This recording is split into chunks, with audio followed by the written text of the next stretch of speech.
এই 25 বছরে পাপগুলো কি করা হয়েছে? কোনো একটা পাপ বাকি আছে কিনা যা করা হয় নাই? 25 ইয়ার্সের মধ্যে অনেকেই জিনা করেছে, অনেকেই। আমি আপনাদের কথা বলছি না, এভারেজ আমি পুরো বাংলাদেশের ইয়াং জেনারেশনের কথা বলছি। 25 বছরের ইয়াং এই প্রজন্মটা, এই লেটেস্ট যে প্রজন্মটা, এদের অনেকেই জিনা করেছে, বিবাহ বহির্ভূত সম্পর্ক। এবং আমরা এখন জেনাকে অনেক সময় উস্কেও দেই, আমরা অনেক সময় এটাকে প্রমোটও করি, আমরা এটাকে ফ্যাশনও মনে করি। কারণ আমাদের ঢাকায় মানুষ বলে যে তোর গার্লফ্রেন্ড নাই, এটাই হচ্ছে ওদের কাছে অবাক করা বিষয়। সবাই ঘুরে, ঈদের দিন তুই ঘুরতে পারিস না? আমাদের ফ্যামিলির মধ্যে একজন বলতেছে তার মেয়েকে, সবাই ঈদের দিনে বাইরে যায়, তুই যেতে পারস না? ঢাকায় এভাবে কথা বলে। তার মানে এটাই ফ্যাশন, মানে আমরা জেনাকে উস্কেও দিচ্ছি। তার মানে 25 বছর আমরা অনেকে জেনাও করেছি।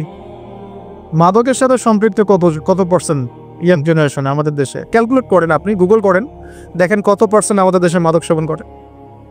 ইভেন এখন কিশোর গ্যাং বের হয়েছে, কিশোর গ্যাংয়ে অনেক যুবকরা যায়, অনেকে রাস্তাঘাটে মারামারি করে, অনেকে পলিটিক্যাল দলাদলির মধ্যেও আছেন অনেকেই। এবং এখানে ভাই ভাই রক্ত ঝরাই আমরা। উভয় মুসলিম, কিন্তু উভয় মুসলিম, জুমার দিন একসাথে নামাজ পড়ে। তাহলে এটা কোন দর্শন যেটা আমার ভাইকে শত্রু বানিয়ে দিল, আর পশ্চিমারা গাছের আড়ালে বসে বসে হাসছে? কারণ এই দর্শনগুলো তো ওরাই দিয়েছে।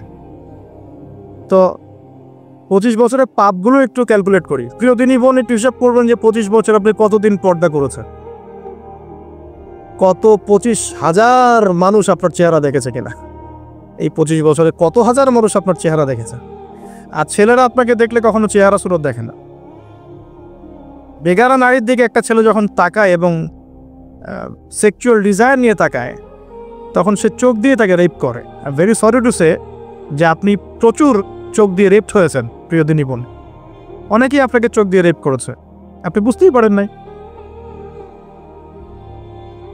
তো এই 25 ইয়ার্স আমরা অনেক কিছুই করেছি, অনেক কিছুই করি নাই। এখন একটু আজকে সাদা একটা কাগজ নিয়ে আমরা একটা হিসাব করব যে আমরা 25 বছরে কি করেছি, কি করি নাই, কি পাপ করেছি, কি করি নাই, কি পুণ্য করেছি, কি করি নাই। আমি আগে মনে করতাম যে একটা খালেস তওবা, ইনশাআল্লাহ আল্লাহ পাক সব মাফ করে দিবেন। আসলে আল্লাহ পাক মাফ করেই দিবেন, কিন্তু ভিতর থেকে স্যাটিসফাই হতে পারবেন না আপনি। এখন যদি আপনি এখান থেকে আমার এই লেকচারটা শুনে আল্লাহর ওলি হয়ে যান এবং আপনি বড় মুহাদ্দিস, মুফতি, দিনের বড় দায়ী ইলাল্লাহ, বড় পলিটিশিয়ান, বড় ইঞ্জিনিয়ার, মানে যারা ওয়ার্ল্ডকে ইসলাম স্ট্যাবলিশমেন্টের দিকে নেতৃত্ব দিচ্ছেন, এমনও মানুষ যদি আপনি হয়ে যান, আপনি এই 25 বছরের ঋণটা শোধ করতে পারবেন না। এই 25 বছরের ঋণ আপনাকে প্রতিনিয়তই ভিতরে ঢুকিয়ে মারবে, যেটা আমাদেরকেও মারে ভিতর থেকে। যে আমরা যদি আগে থেকে বিষয়গুলো বুঝতাম, যদি আরও আগে থেকে স্টাডি করতে পারতাম, আরও বেশি যদি আমি আলেম ওলামার সাথে মিশতে পারতাম, আরও যদি বেশি গভীরে যেতে পারতাম, তাহলে কতই না ভালো হতো। তো আমি আশা করি কথাগুলো আপনাদের কলিজায় পৌঁছাবে ইনশাআল্লাহ। এখন লাইফের এটা সবচেয়ে ভাইটাল পার্ট। এই সম্পর্কে আমি জাস্ট 2টা হাদিস বলে আস্তে আস্তে কনক্লুশনে রেখে যাচ্ছি। নবী সাল্লাল্লাহু আলাইহি ওয়াসাল্লাম বলছেন যে 7 শ্রেণীর মানুষকে আল্লাহ পাক কিয়ামতের দিনে আরশের ছায়া দিবেন। কত শ্রেণী ভাই? তার মধ্যে সেকেন্ড শ্রেণীটা হচ্ছে সেই যুবক নাশা ফি ইবাদাতিল্লাহি তাআলা, যে আল্লাহ পাকের ইবাদতে তার যৌবনকালটা কাটিয়ে দিয়েছে। এখনো বাকি আছে আপনার সামনে। যৌবনকাল কতটুকু? হয়তো 15 to 40। তার মানে এখনো 40 বা 50 বছর পর্যন্ত আপনার যৌবন টিকে থাকবে ইনশাআল্লাহ। যদিও বা এই যুগে থাকে না। আমরা তো ফ্যান্টাসিতে ভুগি অনেক সময়, 4টা বিয়ে। বাস্তবতা হচ্ছে এই যুগে একটাই ডিফিকাল্ট। একজনকে সন্তুষ্ট করে কি ডিফিকাল্ট।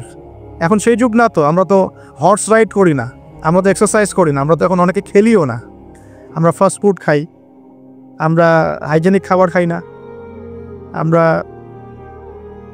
আগেকার মানুষদের মতো অনেক কিছুই করি না। এনভায়রনমেন্ট নষ্ট হয়ে গেছে, পলিউশন আছে, সব মিলে এখন আমাদের যৌবন যে 50 বছর পর্যন্ত থাকবে, এটা নিশ্চয়তা দেওয়া যাচ্ছে না যদি আমরা বেঁচেও থাকি। আর কত যুবক যুবতী ভাই বোন যে যৌবনকালেই চলে যায় তার তো ঠিক নাই। প্রিয় দিনী ভাইয়েরা, আমরা আলোচনা করছিলাম যৌবন সম্পর্কে। এই বিষয়ে আমি 2টো হাদিস বলার নিয়াত করেছিলাম। তো প্রথমটা শুনিয়েছি মোটামুটি, সেটা হলো নবী সাল্লাল্লাহু আলাইহি ওয়াসাল্লাম বলেছেন যে কিয়ামতের মাঠে আল্লাহ রাব্বুল আলামিন যে 7 শ্রেণীর মানুষকে তার আরশের ছায়া দিবেন, তার মধ্যে দ্বিতীয় শ্রেণী হচ্ছে সেই যুবক যে তার যৌবনকালটাকে আল্লাহর পথে উৎসর্গ করেছে বা কাটিয়ে দিয়েছে। আরেকটা হাদিস যেটা বলতে চাচ্ছিলাম সেটা হলো, কিয়ামতের মাঠে 5টা প্রশ্ন হবে, স্পেশাল 5টা প্রশ্ন, যে 5টা প্রশ্নের উত্তর না দেয়া পর্যন্ত কাউকে ছাড়া হবে না। তার মধ্যে প্রথম প্রশ্নটাই হচ্ছে তোমার জীবন কোন কাজে কাটিয়েছ, এবং দ্বিতীয় প্রশ্ন হচ্ছে তোমার যৌবন কোন কাজে কাটিয়েছ। সো আমি বলছিলাম আপনাদেরকে যে যৌবনকালটাকে যদি আমরা আল্লাহর পথে কাটাতে পারি, ইনশাআল্লাহ তাআলা আমাদের এই যে উদ্দেশ্যটা, যে নিজেরা দিন পালন করব, নিজের পরিবারের মধ্যে প্রতিষ্ঠা করব, আমাদের সমাজে দিন ইসলামের দাওয়াতি কাজ করব, যেখানেই থাকি সৎ থাকব, একদিন ইনশাআল্লাহ দিন আবার বিজয়ী হবে, এই যে স্বপ্নগুলো, এগুলো বাস্তবায়িত হবে ইনশাআল্লাহ তখনই যখন আমরা নিজেরা পরিবর্তিত হয়ে সমাজের জন্য ভালো কিছু বয়ে নিয়ে আসবো ইনশাআল্লাহ। তো আমি জাস্ট কয়েকটা পয়েন্ট আপনাদের সাথে একটু শেয়ার করে শেষ করে দিব, যে এখন থেকে কিভাবে আপনারা বা আমরা আমাদের যৌবনটাকে আল্লাহর পথে কাটাতে পারি। প্রথম যে পয়েন্টটা আমি লিখে নিয়ে এসেছি সেটা হলো, আমি একটু বলেওছিলাম যে আমাদের নিজস্ব খসড়া একটা আমলনামা তৈরি করতে হবে আর কি। আজকে আমরা সেটা করতে পারি বাসায় গিয়ে, যে আমরা যদি আমাদের গড় আয়ু হয় 60 বছর, তাহলে আমরা এখন কতটুকু সময় পেতে পারি, আর এই সময়টুকুর মধ্যে আমাদের টার্গেট কি, আমরা আসলে কী চাচ্ছি, কী অ্যাচিভ করতে চাই, যা চলে গেছে এই সময়টুকুর মধ্যে আমরা কিভাবে আল্লাহর রহমত পাবো, ক্ষমা পাবো কিভাবে। যা চলে গেছে এর মধ্যে অনেক নামাজ কাজা থাকতে পারে, রোজা কাজা থাকতে পারে। অনেক সময় এমন হতে পারে যে আমরা অন্যের হকও নষ্ট করেছি। প্রথম যে কাজটা করা উচিত সেটা হলো খালেস তওবা। 1 নাম্বার তাহলে আমরা বলতে পারি, যদি আমরা এখন সংকটগুলো চিহ্নিত করে সমাধানের পথে হাঁটতে চাই, তাহলে আমাদের যৌবনটা আল্লাহর পথে উৎসর্গ করা ছাড়া কোনো অপশন নাই। উৎসর্গ বলতে আমি বোঝাচ্ছি কাটিয়ে দেয়া, আল্লাহর ইবাদত করে কাটিয়ে দেওয়ার কোনো বিকল্প নাই। তার জন্য প্রথমত আমাদের নিজেদের জীবনের কৃতকর্মগুলোর হিসেব নিকাশ মেলাতে হবে, 1 নাম্বার। আর 2 নাম্বার হচ্ছে বিশুদ্ধ তওবা করে আল্লাহর পথে ফিরে আসতে হবে। বিশুদ্ধ তওবা কিভাবে করবো এটা আমরা অনেকে বুঝি না। অনেকে মনে করি যে মুখ দিয়ে জাস্ট আস্তাগফিরুল্লাহ বললেই হয়তো তওবা হয়ে যায়। বিষয়টা এমন নয়। বিশুদ্ধ তওবা হচ্ছে আপনি আল্লাহর দিকে পরিপূর্ণ অভিমুখী হবেন, রুজু করবেন, এর নাম হলো বিশুদ্ধ তওবা। যে পাপগুলো করেছি এগুলোর জন্য ক্ষমা চাওয়া, এই পাপগুলো কোনোদিন করব না এরকম প্রত্যয় ব্যক্ত করা, আর যদি অন্যের সাথে সম্পৃক্ত কোনো হক থেকে থাকে সেটা ফেরত দেওয়া। তো আমরা আজকে গিয়ে সুন্দর করে ওযু করে 2 রাকাত নামাজ পড়তে পারি। 2 রাকাত নামাজ পড়ে আমরা আল্লাহকে বলতে পারি যে আস্তাগফিরুল্লাহাল্লাযী লা ইলাহা ইল্লা হুয়াল হাইয়ুল কাইয়্যুম ওয়া আতুবু ইলাইহি। আল্লাহ, আমি আমার জীবনের এই যে একটা বড় সময় তোমার থেকে দূরে ছিলাম, নামাজ কাজা হয়েছে, রোজা কাজা হয়ে গেছে, চোখের হেফাজত হয় নাই, জিনা হয়ে গেছে নাউযুবিল্লাহ, মাদকের সাথে সম্পৃক্ত ছিলাম নাউযুবিল্লাহ, আমরা মিউজিক্যাল ইনস্ট্রুমেন্ট প্লে করেছি, ইত্যাদি ইত্যাদি। এগুলো থেকে আল্লাহ আমরা আজকে তোমার কাছে তওবা করছি, ক্ষমা চাচ্ছি, এবং আগামী দিনগুলোতে তোমার হুকুম আহকাম মেনে চলার তৌফিক চাচ্ছি। 2টো জিনিস খুব প্রয়োজন, একটা হলো তৌফিক, একটা হলো দোয়া। আপনার প্রচেষ্টা আল্লাহর কাছে দোয়া করতে থাকা এবং আল্লাহর কাছে তৌফিক কামনা করতে থাকা। আল্লাহ পাক যাকে ইচ্ছা তাকে তৌফিক দিয়ে থাকেন। আল্লাহ রাব্বুল আলামিন যাকে ইচ্ছা তাকে তৌফিক দিয়ে থাকেন। যে আল্লাহর কাছে যত বেশি চাইবে আল্লাহ পাক তত বেশি দিবেন ইনশাআল্লাহ। তো এই জন্য চেয়ে নিতে হবে, প্রথমত চেয়ে নেবেন যে আল্লাহ আপনি আমাকে তৌফিক দিন, যাতে করে আমি আমার পুরো জীবনটাকে আপনার ইবাদতে কাটাতে পারি, আরও সে ছায়া পেতে পারি। আল্লাহ কবুল করুন, আমিন। এখন ইস্তেগফার করার পর যার যার হক তাকে থেকে ফিরিয়ে দেওয়া উচিত। যদি আপনি বা আমি, আল্লাহ না করুক, কারো হক নষ্ট করে থাকি, সেটা ফিরিয়ে দিতে হবে। এই হক নষ্ট ফিরিয়ে দেওয়ার মানে এটা নয় যে গার্লফ্রেন্ডকে কথা দিয়েছিলেন বিয়ে করবেন, সেখান থেকে ফিরে আসা যাবে না। ব্যাপারটা কিন্তু এমন নয়। এরকমও প্রশ্ন আমাদের কাছে অনেকে করেছেন যে আমি তো আমার গার্লফ্রেন্ডকে কথা দিয়েছিলাম যে আমি তোমাকে ছাড়া আর কাউকে বিয়ে করব না, তো এখন কি আমি ফিরে আসলে, তওবা করে ফিরে আসলে কি এর জন্য আল্লাহ আমাকে ধরবেন কিনা? মনে রাখবেন, শয়তান হচ্ছে এই পৃথিবীর সবচাইতে ইন্টেলেকচুয়াল প্রাণী। সিরিয়াসলি, ও যে এত বেশি স্মার্ট যেটা আমাদের চিন্তারও বাইরে, চিন্তার বাইরে। যখন শয়তান সরাসরি মানুষকে পথভ্রষ্ট করতে ব্যর্থ হয়, তখন কিছু নেক্সট সুরত ধারণ করে। দিনী ভাই দিনী বোন, এটা নেক্সট সুরত, ঠিক আছে। তারপরে দাড়ি টুপিওয়ালা মানুষের মধ্যে এটা ঢুকিয়ে দেওয়া যে আমি তো অনেক আবেদ মানুষ, পরেজগার, ওরা তো ককরোচ।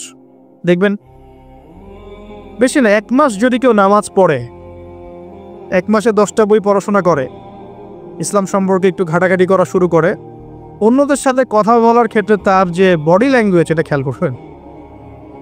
তো শয়তান কিন্তু অনেক স্মার্ট, এভাবে শয়তান অনেকভাবে মানুষকে প্রতারিত করতে পারে। সো শয়তানের নেক্সট স্রোতে ধোকায় পা দিবেন না। আল্লাহ পাক আমাদের সবাইকে হেফাজত করুন। আমি খুব ভালো একটা কাজ করছি মনে করে, একটা বড় প্রজেক্ট করছি সারা বাংলাদেশ ব্যাপী, একটু মনের মধ্যে ঢুকিয়ে দিল যে মানুষ তো দেখুক, মানুষ ভালো বলুক, যথেষ্ট আমল ধ্বংস হওয়ার জন্য। এতটুকু যথেষ্ট আমল ধ্বংস হয়ে যাওয়ার জন্য। আল্লাহ মাফ করুক আমাদেরকে। তো প্রথমেই প্রিয় ভাই, তওবা করে ফিরে আসা, যার যার হক তাকে তাকে ফেরত দিয়ে দেওয়া। এরপরের সবচাইতে ইম্পর্টেন্ট জায়গাটাই হচ্ছে ইলম অর্জন করা। যেখানে আছেন সেখানেই থাকবেন, মানে যে যে প্রতিষ্ঠানে যে সাবজেক্টে পড়ছেন, এখন আপনাদের প্রায় জীবনের 20টা বছর চলে গেছে। এখন সবার পক্ষে আবার ইউটার্ন করে জিরো থেকে স্টার্ট করা পসিবল না, এবং এটা বুদ্ধিমানের কাজও হবে না। এটা বুদ্ধিমানের কাজও হবে না। ওই সেকশনে যারা আছেন তাদের সংখ্যা কিন্তু প্রচুর, যারা দিনই লাইনে পড়াশোনা করছেন, ঠিক আছে। আল্লাহ চাইলে তাদের মধ্য থেকেই ইনশাআল্লাহ এমন অনেক বড় বড় মুফতি, মুহাদ্দিস, ইমাম তৈরি হবেন, যারা ধর্মীয় অঙ্গনে নেতৃত্ব দিবেন সব। আর যদি দেখা যায় তারা তাদের দায়িত্ব পালন না করেন, তখন আল্লাহ পাক জেনারেল থেকে মানুষ উঠায় নিয়ে আসবেন। এটা আল্লাহ পাকের কৌশল, আল্লাহ পাক করতে পারেন। এখন আপনি কি করবেন? যেহেতু আপনারা 20-25 বছর পার করে আসছেন, যে সাবজেক্টে পড়ছেন কন্টিনিউ করতে থাকবেন। যদি এনভায়রনমেন্ট থাকে ফ্রি মিক্সিংয়ের, এখানে আপনি আপনার চোখকে হেফাজত করার চেষ্টা করবেন সর্বোচ্চ। এ ব্যাপারে আমি একটা বই সাজেস্ট করি। এই বইটা পড়লে ইনশাআল্লাহ আপনার অন্তরের মধ্যে এই বিষয়গুলো কমে আসবে ইনশাআল্লাহ। সেটা হলো তাসকিয়া, ও আরেক নামে এসেছে, সেটা হলো তাসাউফ ও আত্মশুদ্ধি। তাসাউফ ও আত্মশুদ্ধি পুরো ওয়ার্ল্ডের ওয়ান অফ দ্য মোস্ট, বলবো যে অনারেবল একজন আলেমে দিন, টপ 10-এর মধ্যে একজন, আল্লামা তাকি উসমানী দামাত বারাকাতুহু, তার লেখা বই তাসাউফ ও আত্মশুদ্ধি। বাংলাদেশে যে মাকতাবাতুল আশরাফ তারা প্রকাশ করেছে। এই বইটা যদি পড়েন, আপনার মনের মধ্যে নফসের যে খারাপ রিপুগুলো, এগুলো আস্তে আস্তে কমতে থাকবেন সব। এবং এই বইটা আমি বলি যে বারবার পড়া উচিত, বারবার পড়া উচিত। হ্যাঁ, তো আল্লাহ তৌফিক দান করেন। এখন পুরোপুরি ট্র্যাক চেঞ্জ করতে যাবেন না, আপনি আপনার ট্র্যাকেই থাকবেন। এখন এই ট্র্যাকে থেকে আপনি কিভাবে ইসলামিক বেসিক জ্ঞান অর্জন করবেন, কিভাবে পসিবল? কঠিন, অসম্ভব কিছু না, কঠিন। আমি অভিজ্ঞতা থেকে বলি আমার মতো করে। ফার্স্ট অফ অল, একজন বিজ্ঞ কারি সাহেব, হাফেজে কোরআন বা কারি, প্রাথমিক স্টেজ বলছি, বিজ্ঞ একজন কারি সাহেব বা হাফেজে কোরআন, যার সাথে আপনার ভালো সম্পর্ক বা যাকে আপনি চিনেন, রিনাউন্ড, বা যিনি খুব কোঅপারেটিভ, আপনাকে সময় দেন, টাইম দেন, এরকম কারো কাছে গিয়ে আপনি কোরআন তেলাওয়াত করা শিখবেন আগে। ফার্স্ট অফ অল এটা কাজ, কোরআন তেলাওয়াতটা আগে শিখবেন।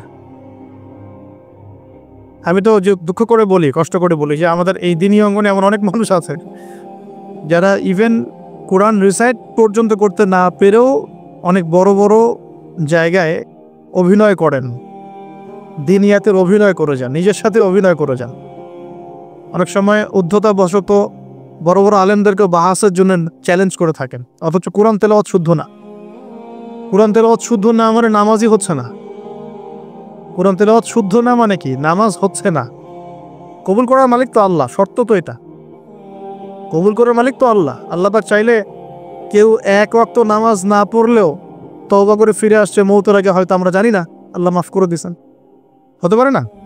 এটা তো শর্ত, কোরআন তেলাওয়াত তাজবিরের সাথে শিখতে হবে। তো এখানে যদি একজন আলেম থাকেন, একজন কারি থাকেন, হাফেজ থাকেন, তার কাছে আপনারা ব্যাচ করে পড়লেন, অথবা সে যদি কোনো ইনস্টিটিউট খুলে সেখানে আপনারা একটু সময় দিলেন, বা যারা পড়তে জানেন আবার মস্ক করে নিলেন। ফজরের উপর 1 ঘন্টা, সপ্তাহে 3 দিন, 3 মাস এনাফ। ফজরের উপর 1 ঘন্টা, সপ্তাহে 3 দিন, আপনার 2 থেকে 3 মাস যথেষ্ট। কোরআন তেলাওয়াত আপনি শিখে ফেলবেন ইনশাআল্লাহ। এটা প্রথম কাজ। এটা না করে পরের কাজগুলো আসলে পসিবল না। এগুলো সব জাতামাতা কাজ হয়ে থাকবে, এগুলো মানে পূর্ণতা পাবে না। প্রথম কাজটাই কোরআন তেলাওয়াত শেখা।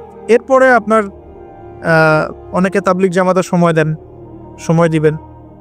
অনেকে দেখা যায় যে বাসায় দিনই বই পুস্তক পড়েন, এগুলো পড়বেন, ঠিক আছে। অনেকে হাদিসের বইয়ের যে অনুবাদগুলো হয়েছে এগুলো পড়বেন, সমস্যা নেই। কিন্তু কোরআন তেলাওয়াত অবশ্যই শিখবেন। তারপরে আপনি যদি এখান থেকে বের হওয়ার পরে বা রানিং অবস্থাতেও যদি সময় বের করতে পারেন, তাহলে মাদ্রাসা অঙ্গনের কোনো আলেমের সহবতে গিয়ে আপনি অ্যারাবিক ল্যাঙ্গুয়েজ এবং অ্যারাবিক গ্রামার শিখবেন। ওটা আপনার শেখার লেসন 2, কোরআনের পর এটা শেখার লেসন 2। অ্যারাবিক ব্যাকরণ, অ্যারাবিক গ্রামার এবং অ্যারাবিক ল্যাঙ্গুয়েজ ছাড়া কোরআনের তাফসীর, তরজমা এগুলো বোঝা যায় না। যে যাই বলুক, এটাই ফুল স্টপ কথা। তাফসীর আপনি তো বঙ্গানুবাদ দেখে অনেক কিছু বুঝতে পারেন ঠিকই। আল্লাহ পাক বলেছেন সুদ খেও না, জেনার ধার কাছে যেও না, এগুলো কমন মেসেজ, সেগুলো সবাই নিতে পারে। একজন অমুসলিম ভাইও ওইটা যদি বাংলা পড়তে পারে, সেও বুঝতে পারবে কি বলতে যাচ্ছেন আল্লাহ পাক। অ্যারাবিক ল্যাঙ্গুয়েজ, অ্যারাবিক গ্রামারের ভিতরে না ঢুকলে আপনি কোরআনের ভাষাটাকে ধরতে পারবেন না। আল্লাহ পাকের যে মানে ঐশী গ্রন্থের বালাগাত, এটা আপনি বুঝতে পারবেন না। এই জন্যে এটা তো সিম্পল এক্সাম্পল। আমরা যদি এখানকার ল্যাঙ্গুয়েজ কি বইগুলোর, ইংরেজি না বাংলা?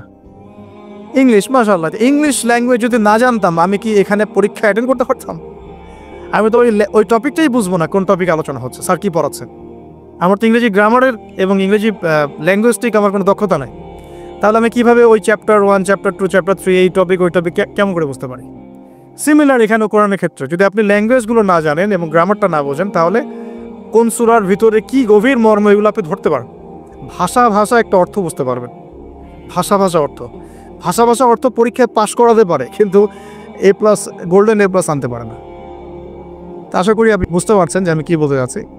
তো এটার জন্যে এখন এক্সাম্পল বুঝে নেন। এই যে এখানে ইংরেজি ল্যাঙ্গুয়েজ পড়ছেন, ওই ল্যাঙ্গুয়েজের উপরে বেস করে আপনি বইগুলো শেষ করছেন। এটা কি ওস্তাদ ছাড়া করছেন না ওস্তাদ সহ করছেন? টিচার লাগে না? সেম জিনিস। কোরআনের ভাষা শিখতে হলেও, গ্রামার শিখতে হলেও এরকম কিছু ওলামায়ে কেরাম আপনাকে খুঁজে বের করতে হবে। এখন ওলামায়ে কেরামরা কিন্তু অনেক ব্যস্ত, অনেকের অনেক কাজ থাকে, অনেকের মাদ্রাসা থাকে, অনেকের দিনী খেদমত থাকে। এর মধ্যেও আল্লাহর কাছে দোয়া করতে থাকেন, ইনশাল্লাহ আপনাকে আপনার ওস্তাদ আল্লাহ পাঠিয়ে দিবেন ইনশাল্লাহ। আল্লাহ পাক কাউকে ওস্তাদ ছাড়া রাখবেন না। ওস্তাদের কাছে আপনার বিহেভিয়ার কেমন হবে, এখন আপনি টিচারের সাথে যেমন বিহেভিয়ার রাখেন সেরকম। তিনি সবক দিবেন, আপনি সেটা বাসায় কভার করবেন, নতুন পড়া নেবেন, আবার পড়া দিবেন। এইভাবে আস্তে আস্তে 4-5টা ক্লাসিক্যাল অ্যারাবিক গ্রামারের বই যদি কভার করতে পারেন, ইনশাআল্লাহ আপনি কোরআনের এই যে আলহামদুলিল্লাহি রাব্বিল আলামিন পড়ছেন, অর্থটা নিজেই বুঝতে পারবেন। হ্যাঁ, যালিকাল কিতাব লা রাইবা ফিহি হুদাল লিল মুত্তাকিন পড়ছেন, আপনি নিজেই বুঝতে পারবেন যে আল্লাহ পাক কী বলছেন আমাকে। এই যোগ্যতাটা অর্জন না করলে সত্যিকার অর্থে আমরা যে কোরআনিক সমাজ যেটা বলি আর কি বড় গলায়, এটা আসলে বাস্তবায়িত হবে না, তা আমার মত। আর এরপরে আপনি আরও উঁচু লেভেলে যদি পড়তে পারেন, যে পড়াশোনা শেষ, আপনার জব সেকশন নিশ্চিত, আপনার সময় আছে মাশাআল্লাহ, এখন এই সময়ের মধ্যে আপনি চাইলে হাদিসের যে কিতাবগুলো, হাদিসের বেসিক কিতাবগুলো মোতালা করতে পারেন। যে কাজটা আমি এখন করছি, হাদিসের বেসিক কিতাবগুলো আপনি মোতালা করতে পারেন। এটার জন্য অ্যারাবিক এবারত পড়ার যোগ্যতা অর্জন করতে হবে। এটা কি জিনিস? এটা হচ্ছে জবর জের পেশ ছাড়া আরবি পড়ার যোগ্যতা। এখন যে কোরআন তেলাওয়াত আপনি শিখবেন, সেটা হচ্ছে জবর জের পেশ দেয়া কোরআন আপনি পড়বেন, তাই না? কিন্তু হাদিসের যে বইগুলো আছে, এই বইগুলোর মধ্যে কিন্তু কোনো জবর জের পেশ দেয়া থাকে না। মৌলিক কিতাবের কথা বলছে, মৌলিক যে বইগুলো। অনেকে মনে করেন অনুবাদ করা বইগুলোই মনে হয় মূল বই, এগুলো হচ্ছে ওই বইগুলোর অনুবাদ, আংশিক অনুবাদ, পুরোপুরি অনুবাদ নয়। মূল বইগুলো পড়তে হলে এবারত পড়ার যোগ্যতা অর্জন করতে হবে। এটা level 3 Arabic grammar, Arabic language শেখার পর এই লেভেলে মানুষ যায়। আর একটু ধাপগুলো চিন্তা করতে থাকেন, কোন ধাপে গিয়ে কোন বইগুলো পড়তে হয়। আর অনেক সময় আমরা কি উদ্ধত আচরণটাই না করি হুজুরদের সাথে, আলেমদের সাথে, স্কলারদের সাথে। বিকজ আমাদের সামনে একটা চমৎকার প্ল্যাটফর্ম আছে ফেসবুক, তাই না? এখানে তো মানে রাত দিন, দিন আর রাত, একে রাতকে দিন বানানো যায়, দিনকে রাত বানানো যায়। হ্যাঁ, এখানে ওই যে আলোর প্রতিসরণের মতো হয় আর কি, সাইজ এতটুকু, বিম্ব হবে এত। তো আল্লাহ মাফ করুক আমাদেরকে। এখন হাদিসের মোতালা যদি করতে না পারেন, ওই পর্যায়ে যেতে না পারেন, তাহলে কি? তাহলে ওই হাদিসের মধ্যে যে কিতাবগুলো বাজারে অনুবাদ হয়েছে ওগুলো পড়তে হবে। যেমন অনুবাদ হয়েছে ফয়জুল কালাম। ফয়জুল কালাম একটা হাদিসের কিতাব, মাদ্রাসায় পড়ানো হয়। এর মধ্যে চমৎকার অনেকগুলো হাদিস আছে, প্রায় সম্ভবত 1000-এর বেশি হবে। এরপরে মোতালা করতে পারেন আপনি মিশকাতুল মাসাবিহ, এই বইটাও অনুবাদ হয়ে গেছে, এটাও ভালো কিতাব মাশাআল্লাহ। এরপরে আছে রিয়াদুস সালেহিন, এটাও একটা চমৎকার কিতাব। বুলুগুল মারাম মিন আদিল্লাতিল আহকাম, এটা একটা কিতাব আছে, এটাও মোতালা করতে পারেন হাদিসে। এরপরে আছে আপনার এখন যেটা বলছি, ইসলামিক ফাউন্ডেশন হয়েছে অনেক আগেই। এছাড়া বাংলা বাজার ঢাকায় যে ইসলামিক লাইব্রেরিগুলো, প্রকাশনা সংস্থাগুলো আছে, তারা মোটামুটি আবু দাউদ, তিরমিজি, নাসাই, ইবনে মাজা, কোনো প্রকাশনী বুখারী মুসলিমের কিছু ভার্সনও অনুবাদ করেছে। তবে এই উঁচু লেভেলের হাদিসের কিতাবগুলো শুরুতেই হাত দেওয়া যাবে না, এটা একটা মাথায় রাখবেন। শুরুতেই এই বড় বড় কিতাবগুলো হাত দেওয়া যাবে না। প্রথমে মানে আমরা তো আগে এসএসসি ইন্টার পাস করে এখানে আসছি না, নাকি আগে ডাইরেক্ট এখানে পড়তে গেছি? একই বিষয়।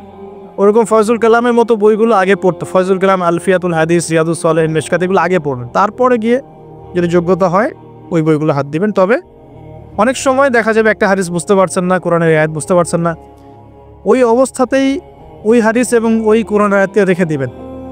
এটাকে নিয়ে কোনো রকমের কনক্লুশনে চলে যাবেন না, আর ওইটাকে নিয়ে প্রচার করতে যাবেন না। বরং এগুলোকে একত্রিত করে সপ্তাহে একদিন আবার আলেমের কাছে চলে গেলেন, ওস্তাদ এগুলো বুঝি নাই, লাস্ট উইকে আমি এগুলো পড়েছি, এটা বুঝি নাই, তিনি বুঝিয়ে দিবেন ইনশাআল্লাহ। এগুলো পড়াশোনা। এর পাশাপাশি আমি বলছি বিষয়ভিত্তিক ইতিহাসের বই চলে আসছে, ইসলামের ইতিহাসের বই চলে আসছে, তারপরে সিরাতের অনেক বই বাজারে চলে আসছে, প্রায় 40-45টা বই পাওয়া যায় সিরাতের এখন বাংলাদেশে। তারপরে ফিকহের অনেক বই অনুবাদ হয়ে গেছে। এছাড়া আকিদার অনেক বই পাওয়া যায়। সবচেয়ে ভালো হয় যে আকিদা তাহাভিয়া বইটা পড়তে পারেন, এই বইটা পড়লে অনেক চমৎকার হবে। এর পাশাপাশি বরেণ্য ওলামায়ে কেরামদের বই পড়বেন। মানে বরেণ্য ওলামায়ে কেরাম কারা? যারা পুরো ইসলামিক বিশ্বে স্বীকৃত, যারা কোনো সাম্প্রদায়িকতা বিলং করেন না, আমি এই সম্প্রদায়ের মানুষ, আমি ওই সম্প্রদায়কে মুসলিম মনে করি না, এরকম না। যারা বরেণ্য রিনাউন্ড ওলামায়ে কেরাম সারা ওয়ার্ল্ডে। এই যে বললাম আল্লামা তাকিউল ইসমানী হাফিজাহুল্লাহ, একজন বরেণ্য আলেম, তার যে কোনো কিতাব চোখ বন্ধ করে পড়তে পারে, কোনো সমস্যা নেই। বাংলাদেশে আব্দুল মালেক সাহেব হাফিজাহুল্লাহ, মারকাজুদ দাওয়ার পরিচালক, একজন বরেণ্য আলেম। আশরাফ আলী থানভী রাহিমাহুল্লাহ একজন বরেণ্য আলেম। হানাফি কওমের ফিকহে এরকম অনেক বরেণ্য ওলামায়ে কেরাম আছেন। তারপরে আরবের মধ্যে এমন অনেক বরেণ্য আলেম আছেন, শাইখ উসাইমিন, শাইখ বিন বাজ, সলে আল ফৌজান, এরকম অনেক বড় বড় আলেম আছে যারা রিনাউন্ড ওলামায়ে কেরাম। তাদের কিতাবগুলো আপনি পড়তে পারেন, কিন্তু যাদের মানে লেখা এবং গবেষণাগুলো ছাত্র পর্যায়ের, এগুলোকে আপনি প্রামাণ্য বই বানাবেন না। তো প্রামাণ্য বই পড়বেন আর আলেমের সাথে সম্পর্ক রাখবেন। দুটো যখন একসাথে থাকবে তখন আপনি কিছু আটকে গেলেও তার সাথে পরামর্শ করে একটা কনক্লুশন খুঁজে পাবেন। এগুলো জাস্ট বই সংক্রান্ত কথা বললাম। এখন এগুলো হচ্ছে সবচেয়ে বড় বিষয়টা হচ্ছে, এগুলোর চাইতে বেশি বড় বিষয় হচ্ছে যে কোনো একজন, অন্তত পক্ষে একজন, আপনি চাইলে 10 জনের সাথেও রাখতে পারেন, কিন্তু অন্তত পক্ষে একজন মুহাদ্দিক আলিমের সাথে আপনি সম্পর্ক রাখবেন পরামর্শের জন্য। অন্তত পক্ষে একজন মুহাক্কিক আলেমের সাথে, মানে হকপন্থী মুহাক্কিক আলেমের সাথে আপনি সম্পর্ক রেখে চলবেন। এটা অনলাইনের যুগ, এটা তো কিন্তু সহজ। আর সম্পর্ক শুধু অনলাইন কেন্দ্রিক হবে এমনটাও বলছি না, তার সাথে সাক্ষাৎ করবেন, তার কাছে নসিহত নেবেন, তার কাছে গিয়ে কিছু পড়বেন, হ্যাঁ, তাকে দেখবেন তিনি কিভাবে আমল করেন, ব্যক্তি জীবনে তিনি কেমন, তিনি আপনাকে কী নসিহত করেন, তার সাথে মিশবেন। সোহবত মানে কি? মানে আমরা কি শুধু টিচারদের মানে পড়াশোনাগুলোই ফলো করি না, টিচারকে দেখিও বটে। আমরা বস্তুবাদী এডুকেশনের ক্ষেত্রে হয়তো অত কেয়ার করি না, টিচার যেটা পড়াচ্ছেন ওটা জাস্ট টুকে নেই, পরীক্ষা পাস করলেই হইল। আমরা টেন্ডেন্সি এমন, কিন্তু ইসলামিক এডুকেশনটা কিন্তু এমন নয়। সাহাবা একরাম রাদিয়াল্লাহু আনহুম আজমাইন তারা এই আমাদের মতো কাগজের বই পুস্তক পড়ে ইসলাম শেখেন নাই। কীভাবে শিখেছেন তাহলে? সরাসরি নবীকে দেখে শিখেছেন। নামাজ পড়তে গিয়েছেন, দেখেছেন নবী কেমন করে নামাজ পড়েন, দেখছেন নবী কেমন করে হাঁটেন, দেখছেন নবী কেমন করে কাপড় পরেন, দেখছেন নবী কেমন করে আতর ইউজ করেন, কেমন করে তিনি হাসেন, কেমন করে মানুষের সাথে মেশেন, হ্যাঁ, কথা বলার সময় কেমন করে মানুষের দিকে তাকান। খুঁটে খুঁটে একটা একটা করে নিয়ে হাদিসের এক একটা অধ্যায় রচিত হয়েছে। নবী কেমন করে তাকান, নবী কেমন করে মেসওয়াক করেন, নবী কেমন করে হাসেন, এগুলো আপনি অধ্যায় পাবেন। ইভেন আপনি অধ্যায় পাবেন নবী কেমন করে চুল আঁচড়ান। তাহলে আপনি দেখেন সাহাবীরা কিভাবে খুঁতে খুঁতে নবীকে দেখেছেন। বলা হয় আব্দুল্লাহ বিন মাসউদ রাদিয়াল্লাহু আনহু সম্পর্কে, তিনি নবীকে এত বেশি কপি করতেন হাঁটা চলা কথাবার্তায় যে নবী সাল্লাল্লাহু আলাইহি ওয়াসাল্লামের পরের যুগের অনেক মানুষ এসে দ্বিধাদ্বন্দ্বে পড়ে যেত যে রাসূল সাল্লাল্লাহু আলাইহি ওয়াসাল্লামকে দেখছি নাকি, এমনভাবে কপি করতেন, এমনভাবে। সো এখানে আমি সোহবতের বিষয়টা বোঝাতে যাচ্ছি যে যে কোনো অন্ততপক্ষে একজন মুহাক্কিক আলেমের সাথে সম্পর্ক রাখবেন, অন্তত একজন। আপনি চাইলে 10 জন 20 জন 50 জনের সাথে রাখতে পারেন, অন্ততপক্ষে একজন যাকে দেখে আপনি শিখবেন, আপনার স্টাডিগুলোকে আপনি যেটা সমস্যা ফেস করছেন সেগুলোকে তার সামনে পেশ করতে পারেন। এটা আমি খুঁজে দিব না আপনাদেরকে, নাম বলেও দিব না, আমি কার সাথে সম্পর্ক রেখে চলি এটা আমি বলবো না, এটা আপনাকে খুঁজে বের করতে হবে। তবে এখানে আমি একটা কথা বলে দেব যে যেহেতু আমরা সব সাধারণ মানুষ, আমরা তো কেউ স্কলার নই, এখানে আমরা কেউ মানে যেটা বলি যে মুজতাহিদ, ইজতেহাদ করার যোগ্যতা রাখি না আমরা এখানে কেউ। সেক্ষেত্রে অবশ্যই আমাদেরকে পূর্বসূরি ওলামায়ে কেরামদেরকে ফলো করতেই হবে, কারণ কোরআন সুন্নাহ নতুন করে গবেষণা করে আপনি তো সব মাসআলা বের করতে পারবেন না। এই কারণে আমাদেরকে মাযহাব মানতে হয়, এটা খারাপ কিছুই না। এটা নিয়ে অনেক কথা সমাজে এখন শুনি দেখি, দরকার নাই, আমরা লা মাযহাবী, আমরা এইটা আমরা সেটা, এগুলো আসলে বোগাস কথাবার্তা এবং সমাজ বিভক্তকরণের মূল হাতিয়ার এগুলো হয়ে গেছে। সমাজের ইউনিটি নষ্ট করবেন কেন? কোরআন এবং সুন্নাহ আল্লাহ ফলো করতে বলেছেন, দ্যাটস অল। কোরআন সুন্নাহ আপনি কি এখন আমি যদি আপনাকে কোরআন এই যে দিলাম, নেন কোরআন, নেন তাফসীর ইবনে কাসির, নেন তাফসীর জালালাইন, নেন আপনি তাফসীরে মারিফুল কোরআন, নেন এইটা, এই যে বুখারী নেন, মুসলিম নেন, তিরমিজি, আবু দাউদ, নাসাই সব নিয়ে নেন। এখন আপনি কি গবেষণা করে সব মাসআলা আমাকে দিতে পারবেন? ইম্পসিবল, আমার পক্ষে এখন ইম্পসিবল। তাহলে এগুলো যারা গবেষণা আগে করেছেন তাদের কিতাব তো অনেকে পড়তে হচ্ছে। এটাই হলো তাদের মত নেয়া, তাদের মত অনুযায়ী পথ চলা। তো এই জিনিসগুলো নিয়ে যারা বাড়াবাড়ি করছে এটা খুবই দুঃখজনক। তো অবশ্যই কোরআন সুন্নাহকে ফলো করতে হলে আমাদেরকে হকপন্থী উলামায়ে কেরামের সোহবতে যেতেই হবে। তাদের বইপত্র, লেকচার, তাদের নসিহত, তাদের ফিকহের কিতাব এগুলো আমাদের ঘাটতে হবে। আদারওয়াইজ আমরা সরাসরি কোরআন সুন্নাহর দাবি করলেও মানতে পারবো না, সরাসরি কোরআন সুন্নাহ মানিয়ে দাবি করলেও মানতে পারবো না, বিকজ আমি তো কোরআন সুন্নাহর সব জ্ঞান রাখি না। ক্রিপ্টোকারেন্সি হালাল না হারাম আমি যদি আপনাকে এখন প্রশ্ন থ্রো করে দেই, দেন সব বই দিয়ে দিলাম কোরআন সুন্নাহর, আপনি কি ঘেটে আমাকে অ্যান্সার দিতে পারবে? তাহলে এটা ঘাটবে কারা? যারা এটা ঘাটার যোগ্যতা রাখে। তারা ঘেটে যখন একটা প্যানেল করে একটা ফতোয়া যখন আসবে যে না এটাই, তখন আমরা সেটাকে ফলো করব। That's all. এই জিনিসটা রাসূল সাল্লাল্লাহু আলাইহি ওয়াসাল্লামের যুগেও ছিল, সাহাবীদের যুগেও ছিল, তাবেঈনদের যুগেও ছিল, এটা আস্তে আস্তে চলে আসছে এই পর্যন্ত। তো এখানে ক্লাসিক্যাল যে ইসলাম চলছে এখানে থাকলে আপনার বিভ্রান্ত হওয়ার কোনো চান্স নাই। কিন্তু এর আশপাশে ব্যাঙের ছাতার মতো অনেক মতাদর্শ এসেছে এখন, নতুন নতুন অনেক। এগুলোতে পা দিলে নেক্সট সুরতে ধোকা খাবেন শয়তানের মতো। ওই যে বললাম শয়তান নেক্সট সুরতে ধোকা দেয়, মনে হবে যে আমি তো সরাসরি কোরআন সুন্নাহ ফলো করি। আদতে আপনি কোরআন সুন্নাহই ফলো করছেন না, আদতে আপনি কোরআন সুন্নাহর কিছুই ফলো করতে পারবেন না। ফলো করলেও আংশিক পারবেন, আংশিকটা পারবেন না। একটা মাসআলা মনে করেন, একটু বলেন এই জায়গায়, একটা মাসআলা মনে করেন এসেছে যে আমরা বর্তমান অর্থ ব্যবস্থায় বর্তমান অর্থ ব্যবস্থায় আমরা কিভাবে আমাদের ব্যাংকিং সিস্টেমটা সাজাবো। ধরুন একটা মাসআলা এসেছে, এখন এই বিষয়ে যদি আমরা ইকোনমিক্সের উপর দক্ষ ওলামায়ে কেরামদের শরণাপন্ন না হই, আমরা কি অ্যান্সার নিতে পারবো? আমি কি পারবো উত্তর দিতে? আপনি কি পারবেন? যে কোরআন এবং সুন্নাহ গবেষণা করেছেন এবং যার কাছে অর্থনীতির জ্ঞান আছে, ওই রকম মুহাক্কিক কোনো আলেম আপনাকে বলতে পারবে এখন আমাদের কি করা দরকার। এই জিনিসটাই যদি আমরা বাংলাদেশের সংবিধান সম্পর্কে জানতে চাই, আমাদেরকে আইনজীবীর কাছে যেতে হবে। আমরা যদি রোগ নির্ণয় করতে চাই, ডক্টরের কাছে যেতে হবে। এখানকার ইঞ্জিনিয়ারিং যা পড়ানো হয় আমি কি সেটা বলতে পারবো? তাহলে আমাকে এখানকার স্যারের কাছে যেতে হবে, স্যার এখানকার বিষয়টা কি আমাকে একটু বুঝাই দেন। তখন তিনি তার জ্ঞান থেকে এবং তার জ্ঞানের সোর্স থেকে ঘেটে ঘেটে আমার জন্য কিছু সমাধান বের করে দিবেন, আমি তো সেটা ফলো করব। এই ফলো করা জিনিসটাকে যারা নেগেটিভলি উপস্থাপন করছেন, এটা ঠিক না। এটা একটা উদ্ধত আচরণ হচ্ছে, অহংকার হচ্ছে। এই ফিতনাগুলো থেকেও বেঁচে থাকতে হবে। এই জন্য আমি বললাম অন্তত একজন মুহাক্কিক আলেমকে ধরে বসে থাকবেন। এটা আমি কিন্তু পীর মুরিদি বোঝাচ্ছি না, ঠিক আছে? আমি বোঝাচ্ছি যে আপনি মানুষের সোহবতে থাকবেন, পরামর্শ ভিত্তিক, যে কোনো একজন হকপন্থী আলেম। এখন এরপর কি? এরপরে আপনি পড়াশোনা চালিয়ে গেলেন, আলেম আপনার কাছে পরিচিত আছেন, আপনি টাচে আছেন, পড়াশোনা করছেন, কোনো হাদিস মোতালা করছেন, মাশাআল্লাহ দ্বীনের জ্ঞান অর্জন করছেন। এখন আপনি আপনার সাধ্যমতো দাওয়াতি কাজ করবেন। যতটুকু দাওয়া আপনার দেওয়ার যোগ্যতা আপনি অর্জন করেছেন বা পারছেন, অতটুকু ছোট ছোট করে 5 মিনিট 10 মিনিট, একটা হাদিস 2টা হাদিস, এভাবে মানুষের মধ্যে ইসলামটাকে প্রচার করতে থাকে ইনশাআল্লাহ। তবে যে বিষয়গুলো নিয়ে সমাজে ইখতিলাফ দ্বন্দ্ব দেখা যায়, এগুলো নিয়ে আপনি কথা বলতে চান, এগুলোর কোনো সমাধান নাই। মানে এগুলো কখনো শেষ হবে এমনটা মনে হচ্ছে না। ইলা ইয়াউমিল কিয়ামা, কিয়ামত পর্যন্ত এগুলো শেষ হবে এমনটা বোঝা যাচ্ছে না।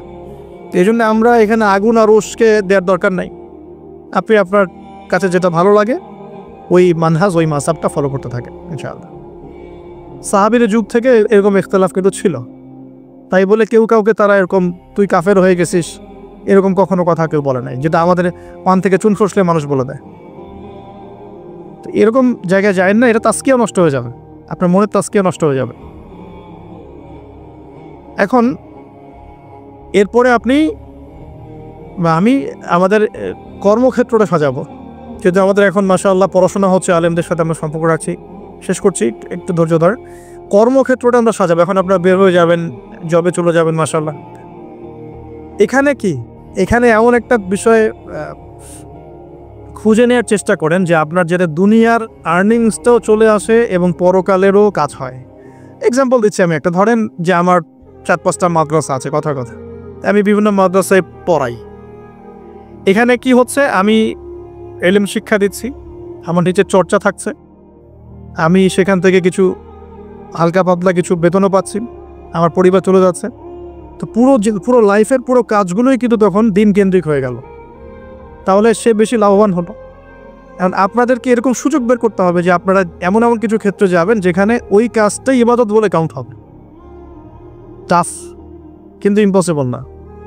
বা যদি এমন জব নাও পাওয়া যায়, আপনি হালাল কোনো বৈধ জবে থাকলেন, আপনার রিজিকের একটা অংশ থেকে আল্লাহর পথে সদকা করলেন। আল্লাহ পাকের বেশি কিছু আপনার কাছে চাচ্ছেন না।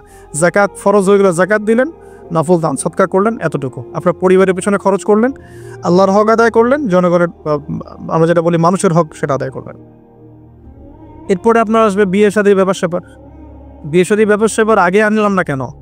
কারণ ওই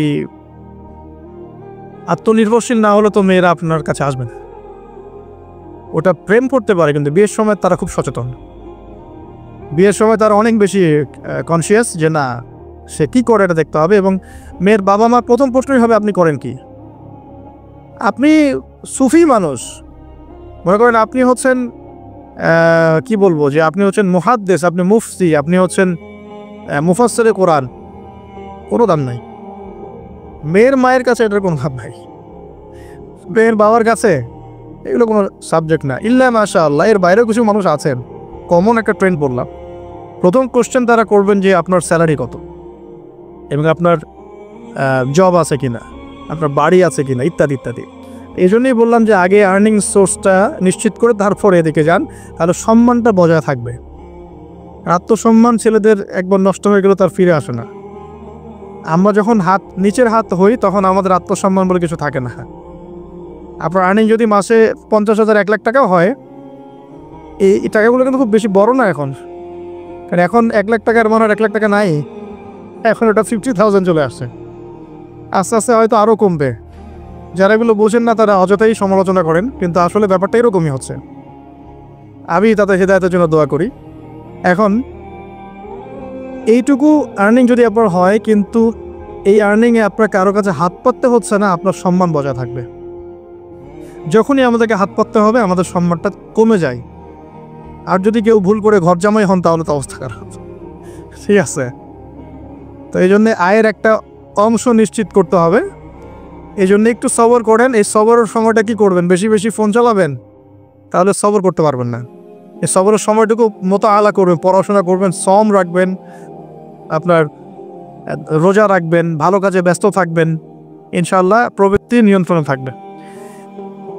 আর যদি আপনার বিকল্প অপশন থাকে, কৃষি অপশন থাকে, কৃষিকাজের সুযোগ আছে, ব্যবসার সুযোগ আছে, বা আপনার পৈতৃক সম্পত্তি আছে, সেক্ষেত্রে আপনি আগে বিয়ে করে রাখতে পারেন, কোনো সমস্যা নেই।